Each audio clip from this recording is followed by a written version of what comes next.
Bonjour à tous et bienvenue sur Cash Finance, l'analyse financière accessible à tous. Alors aujourd'hui, on s'attaque à un géant. Un géant plutôt discret qui reste souvent sous les radars. Pourtant, cette entreprise est au cœur d'une fusion qui pourrait bien redessiner tout son secteur. On parle d'American Water Works. Allez, avant de plonger dans le vif du sujet, le petit rappel habituel, c'est important. Tout ce qu'on va voir ensemble aujourd'hui, c'est à but purement éducatif. Ce n'est absolument pas un conseil en investissement. N'oubliez jamais qu'investir, ça comporte un risque de perte en capital.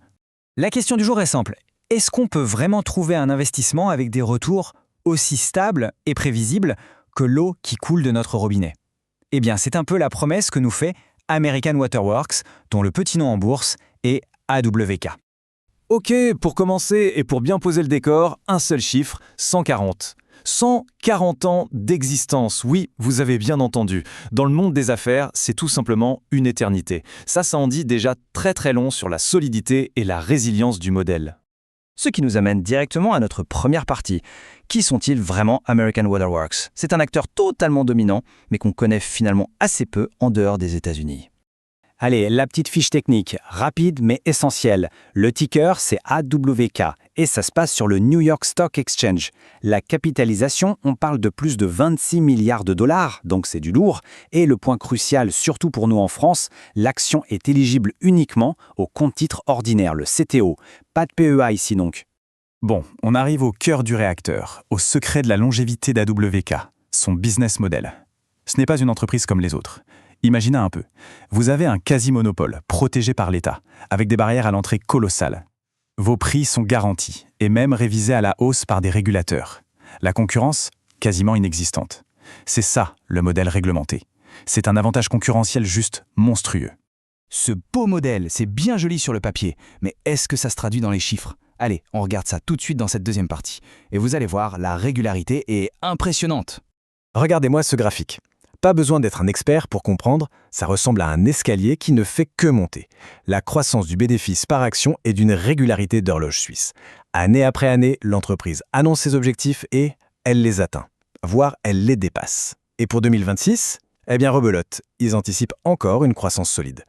Maintenant, accrochez-vous bien. 53,9%. C'est la marge EBITDA qu'ils ont réalisée en 2025. C'est tout simplement un chiffre exceptionnel. Une telle rentabilité, ça ne tombe pas du ciel. C'est la conséquence directe de ce fameux modèle de monopole dont on parlait, couplé à une gestion au cordeau.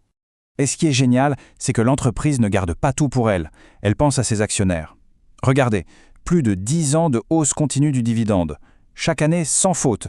D'ailleurs, leur objectif à long terme est clair. Faire croître ce dividende entre 7 et 9% par an. C'est ça le partage de la valeur. Ok. On a vu le modèle, la régularité, le dividende, c'est déjà une base très solide. Mais il y a un truc en plus, un événement majeur qui est en train de se préparer, la fusion du siècle dans le secteur de l'eau.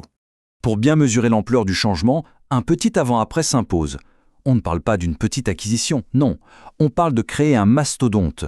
Plus d'1 million de clients en plus, une présence dans 17 États, et la capitalisation, elle bondirait à près de 40 milliards de dollars. C'est un vrai changement de dimension. Alors, où est-ce qu'on en a de ce méga deal? Eh bien, ça avance bien. Le plus gros obstacle en interne est déjà passé. Les actionnaires des deux côtés ont dit oui et massivement. Maintenant, la balle est dans le camp des régulateurs. Il faut obtenir les derniers feux verts avec un objectif de clôture pour le début de l'année 2027.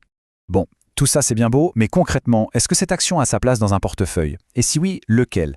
On passe maintenant au verdict. Alors, verdict. Pour un profil débutant sur un CTO, c'est une super première ligne américaine, stable, facile à comprendre, attention quand même à la fiscalité sur les dividendes. Pour l'investisseur prudent, là c'est presque un must-have, c'est le stabilisateur de portefeuille par excellence, le profil idéal. Pour un portefeuille plus orienté croissance, ça reste une excellente ancre défensive, une base solide. Par contre, pour le profil agressif qui cherche des sensations fortes, on oublie. Sa faible volatilité, qui est une qualité pour les autres, devient ici un défaut.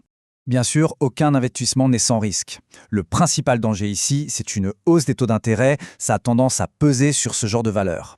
Et il y a aussi le risque réglementaire.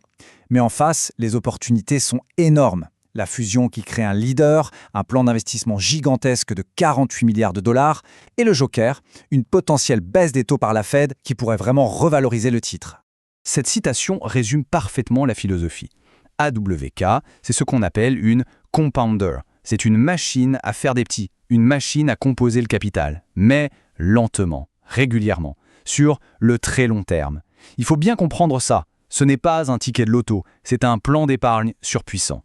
Allez, pour finir le récapitulatif de tous les chiffres clés en mars 2026. Du cours de l'action au rendement du dividende, en passant par les prévisions de bénéfices et le consensus des analystes. Tout est là. C'est la petite fiche à garder sous le coude pour suivre le dossier. Voilà, on a fait le tour d'American Waterworks. Maintenant, comme d'habitude sur Cash Finance, c'est à vous de jouer pour la suite. Pour la semaine prochaine, j'ai sélectionné 4 dossiers très différents. Option 1, GPJ, un ETF pour un revenu mensuel. Option 2, Renault, avec le retour du dividende et le dossier en paire. Option 3, Rio Tinto, le géant minier et son dividende massif. Et enfin, option 4, Rubis, une valeur à haut rendement pour le PEA. Pour voter, c'est très simple, ça se passe dans les commentaires, vous indiquez le nom ou le numéro et on analyse le gagnant la semaine prochaine. Et voilà, c'est tout pour aujourd'hui. Merci beaucoup d'avoir suivi cette analyse. Si ça vous a plu, le petit pouce en l'air, ça aide énormément la chaîne. Et bien sûr, abonnez-vous pour ne rien rater. On se retrouve la semaine prochaine. Salut!